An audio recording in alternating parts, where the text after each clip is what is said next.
Braking the pads. உங்களுக்குள்ள inferiority ஏற்படுத்தக்கூடிய இந்த சொசைட்டியில் மற்ற விஷயங்களில் என்னென்ன விஷயங்கள்லாம் அந்த பேட் ஓரியன்டாக எனக்கு இருக்கக்கூடிய பேட்ஸ் என்ன, எனக்கு இருக்கக்கூடிய நெகட்டிவ் என்ன, ஏன்னா சரியான ஒரு பர்சனை வந்து எனக்கு சரியாக தேர்ந்தெடுக்க தெரியாமல் இருக்கலாம். இந்த மாதிரியான விஷயங்கள் எல்லாத்தையும் நம்ம வந்து கற்றுக்க வேண்டியது இருக்குது. இந்த மாதிரி நிறைய வீடியோஸ் பார்க்குறது மூலமாக அது மூலமாக நம்ம கற்றுக்கலாம். ரைட்.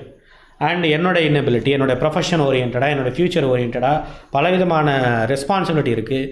அந்த ரெஸ்பான்சிபிலிட்டி நான் எடுத்துக்கிறேன்னா, அதை எடுத்துக்காமல் இருந்தேன்னா அதை என்ன பண்ணலாம், அதை நான் எப்படி வந்து அதை இது பண்ணுறது, இந்த மாதிரியான விஷயங்கள். சிபிடி தெரப்பி இருக்குது நம்மக்கிட்ட, காக்னிட்டிவ் பிஹேவியர் தெரப்பி இருக்குது. மேலே இருக்க விஷயங்களை உங்களுக்கு வந்து இன்னும் ரொம்ப உங்களை வந்து ஒரு கேர் எடுத்து அதை கொஞ்சம் கொஞ்சமாக உங்களை கைட் பண்ணி கொண்டு போய் கடைசியாக உண்மையிலே உங்களுக்குள்ளே இந்த மாதிரி எந்த மாதிரியான எமோஷனல் காம்ப்ளெக்ஸ் இருக்குது, இந்த மாதிரியான ஸ்ட்ரெஸ்லாம் வர்றதுக்கு என்ன காரணங்கிறத இன்னும் ரொம்ப எக்ஸ்க்ளூசிவாக நீங்கள் தெரிஞ்சுக்கணும். அட் த சேம் டைம் அதுக்கு என்னென்னலாம் பண்ணணும், காக்னிட்டிவ் பிஹேவியர் என்னென்ன பண்ணணும், அதாவது அறிவு சார்ந்து